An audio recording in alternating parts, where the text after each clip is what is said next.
Special report में आपका बहुत बहुत स्वागत। मैं हूं आपके साथ मनूराज सक्सेना। गाजा पट्टी के राह फ्रंट पर हमास और इजरायल का युद्ध भीषण दौर में पहुंच चुका है। इजरायल के ताबड़तोड़ हमले के जवाब में हमास लड़ाके भी चुन चुन कर आईडीएफ को निशाना बना रहे हैं। उधर गाजा के एक अस्पताल से सामूहिक कब्र की तस्वीरें जारी कर हमास ने इजरायल पर नरसंहार के आरोप लगाए हैं, लेकिन इजरायल ने आरोपों को आधारहीन बताते हुए हमास के खात्मे तक युद्ध जारी रखने का ऐलान कर दिया। इन सब के बीच गाजा युद्ध में सबसे खूंखार विलन की एंट्री भी हो गई है।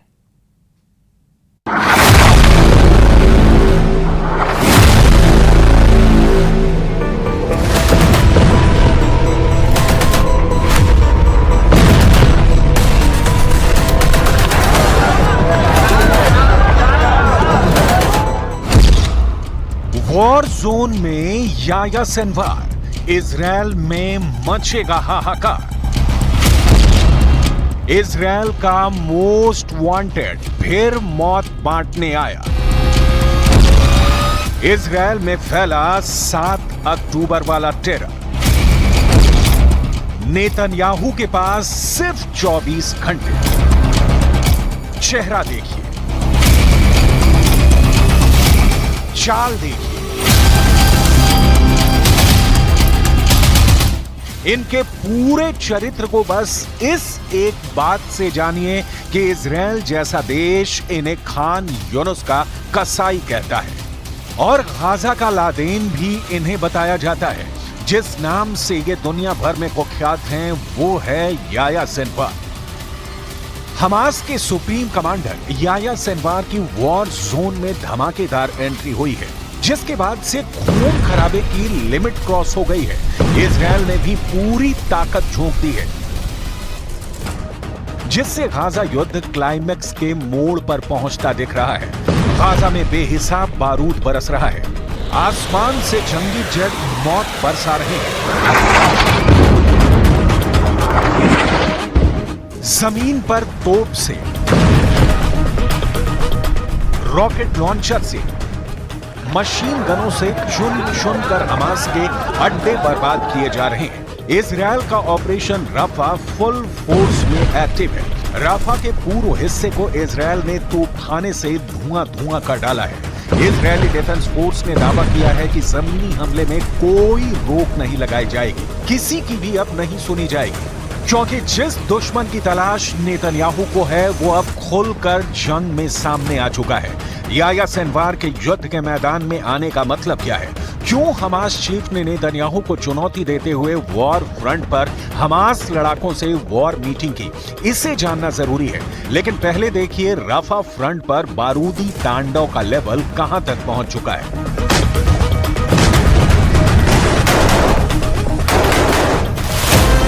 वफा समाचार एजेंसी की रिपोर्ट में बताया गया है कि इजरायल ने हवाई हमले में गाजा सिटी के पश्चिमी इलाके को दहला रखा है। गाजा सिटी की अल वेहदा सड़क पर एक घर पर एयर स्ट्राइक कर इजरायल ने उसे कब्रगाह बना दिया। इजरायल की स्ट्राइक का टारगेट अब सिर्फ रफा क्रॉसिंग है, जिसे नेतन्याहू ने जीतने तक जंग जारी रखने का ऐलान मार्च महीने में ही कर दिया था।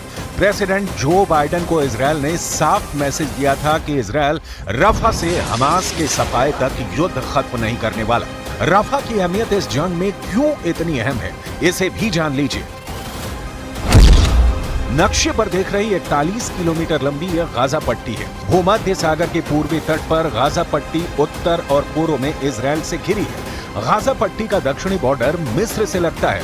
इसी बॉर्डर पर 12 किलोमीटर के इलाके को रफा क्रॉसिंग कहते हैं। गाजा की 20 लाख की आबादी 3 रास्तों का इस्तेमाल करती है। उत्तर में इरेज क्रॉसिंग और दक्षिण में रफा क्रॉसिंग। गाजा के दक्षिण में ही करीम अबू सलेम मॉल क्रॉसिंग भी है। रफा क्रॉसिंग हमास के लिए लाइफलाइन है, क्योंकि 2007 में इजरायल ने गाजा पट्टी की पूरी नाकाबंदी लगा दी थी, जिसके बाद रफा क्रॉसिंग के जरिए ही हमास की सप्लाई चेन चलती है। हमास की बारूदी सुरंगों का जाल यही है, जहां से बैठकर इजरायल पर खौफनाक हमले अंजाम दिए जाते हैं। इजरायल को शक है कि हमास लड़ाकों ने यहीं उसके नागरिकों को बंधक बना रखा है।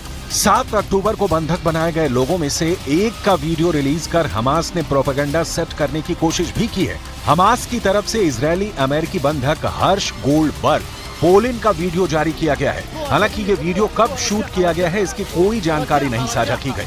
हमास के बंधक वीडियो के जारी होने के बाद गोल्डबर्ग के परिवार ने उसे हौसला बनाए रखने की अपील की है। 23 साल के हर्ष गोल्डबर्ग 7 अक्टूबर से हमास के नर्कलोक में बंधक हैं। वहीं इजरायल का अनुमान है कि 7 अक्टूबर को हमास के हमले के दौरान बंधक बनाए गए लगभग 250 लोगों में से 129 लोग गाजा में अब भी बचे हैं। इजरायली फोर्स ने आशंका जताई है कि बंधक बनाए गए इजरायली नागरिकों में 34 की मौत हो चुकी है। वहीं हमास इजरायल जंग में गाजा पट्टी में अब तक 34,305 मौत का आंकड़ा भी सामने आया है। इजरायल अपने एक नागरिक की जान के लिए कुछ भी कर गुजरने के लिए कुख्यात है। यानी जंग का अंत इजरायली बंधकों की रिहाई के साथ हमास के संपूर्ण सफाए पर होगा। हालांकि हमास भी पीछे हटने को तैयार नहीं। हमास के सुप्रीम कमांडर याह्या सिनवार ने वॉर फ्रंट पर हमास लड़ाकों से मीटिंग कर इजरायल को क्लियर मैसेज दिया है कि युद्ध में हमास सरेंडर नहीं करने जा रहा।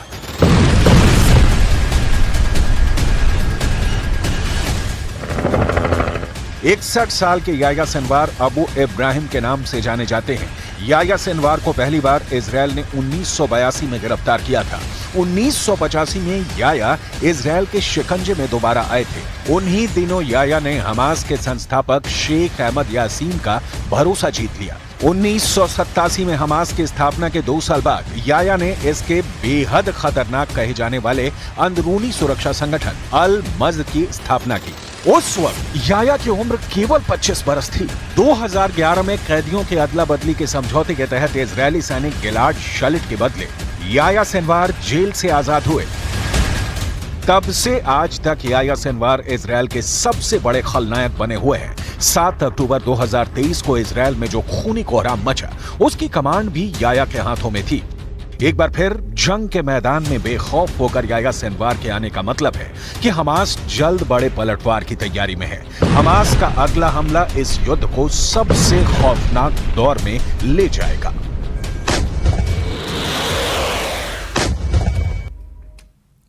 और अब इजरायल अगले 48 घंटे में कुछ ऐसा करने जा रहा है जिसके होते ही लेबनान से लेकर ईरान तक खून की नदियां बह जाएंगी। एक रिपोर्ट ने खुलासा किया है कि इजरायल की आईडीएफ हिजबुल्लाह के चीफ को जान से मारने के लिए ऑपरेशन शुरू कर चुकी है।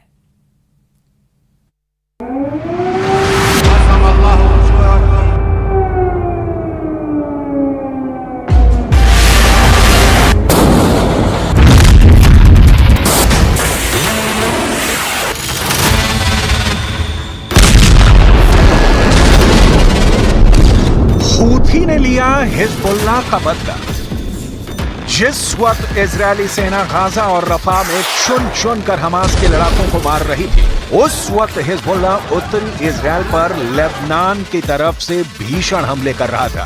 जिस वक्त इजरायल हिजबुल्लाह के 40 ठिकानों पर हमला करके उसके आधे से ज्यादा टॉप कमांडर्स को मार रहा था, ठीक उसी वक्त लाल सागर में यमन के हूथी विद्रोही नौसेना मिसाइलों से अमेरिका और इजरायल के लड़ाकू युद्धपोत पर भीषण हमला कर रहे थे। मिडिल ईस्ट और पश्चिम एशिया में इस वक्त इजरायल अमेरिका की शह पर कोहराम मचाए हुए है। लेकिन ये भी सच है कि ना तो हमास, ना हिजबुल्लाह और ना ही हूथी के लड़ाके हमला करने से चूक रहे हैं। और इसके पीछे की सबसे बड़ी वजह है ईरान, जो इजरायल के वजूद को खत्म करने पर आमादा है। अब आप ये देखिए, भारी हथियारों से लैस अमेरिका और इजरायल के जंगी जहाजों पर हूथी ने कैसे हमला किया है। अमेरिका इजरायल पर हूथी का हमला। ईरान समर्थित हूथी विद्रोहियों ने फिलिस्तीन और हिजबुल्लाह पर हुए हमलों का बदला लाल सागर में लिया है। हूथी के दावे के मुताबिक हूथी ने मिसाइलों से अमेरिका और इजरायल के जंगी जहाजों पर हमला किया है। जानकारों के मुताबिक 2 हफ्ते बाद हूथी का ये पहला बड़ा हमला अमेरिका और इजरायल के खिलाफ बताया जा रहा है। हूथी के मिसाइल हमले में अमेरिका और इजरायल के जंगी जहाजों को नुकसान की खबर है। दावा तो यहाँ तक किया जा रहा है कि हूथी के मिसाइल हमलों को रोकने में अमेरिका और इजरायल की नौसेना नाकाम साबित हुई है। हूथी के इस हमले ने साबित कर दिया है कि ईरान समर्थित हूथी मिडिल ईस्ट और पश्चिम एशिया में इजरायल और पश्चिमी देशों के लिए बड़ा खतरा बन चुका है। हमास और हिजबुल्लाह के लड़ाके जहां जमीन के जरिए ज्यादा हमले कर रहे हैं, तो वहीं हूथी विद्रोही समंदर के रास्ते हमले कर रहे हैं। यही वजह है कि अमेरिका और ब्रिटेन ने मिलकर यमन में हूथी ठिकानों पर पिछले 3 से 4 महीने में कई दर्जन भयानक हवाई हमले किए हैं। हूथी विद्रोहियों का आरोप है कि अमेरिका और ब्रिटेन ने मिलकर यमन के करीब 424 ठिकानों पर हवाई हमले किए हैं, जिसमें कई दर्जन लोग मारे गए हैं। यही वजह है कि अब हूथी विद्रोहियों ने हमले तेज कर दिए हैं। ईरान समर्थित हूथी विद्रोहियों के प्रवक्ता याया सारेया ने दावा करते हुए कहा कि लाल सागर में अमेरिका के 2 जहाजों पर हमला किया गया है, जिसमें से एक जहाज अमेरिकी विध्वंसक है, जबकि इजरायल का एक क्रूज जहाज हूथी हमले का शिकार हुआ है। हूथी के दावे के मुताबिक उसके हमले में अमेरिकी जहाज मिस्क यॉर्क टाउन, अदन की खाड़ी में एक अमेरिकी विध्वंसक और हिंद महासागर में इजरायली जहाज MSC वेराक्रूज को निशाना बनाया गया है।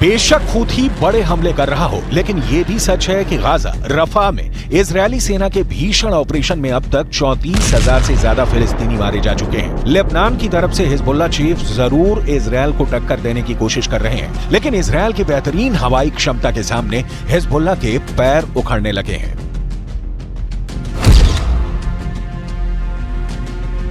इजरायल के एक मीडिया चैनल ने हिजबुल्लाह चीफ पर ब्रेकिंग न्यूज दी है।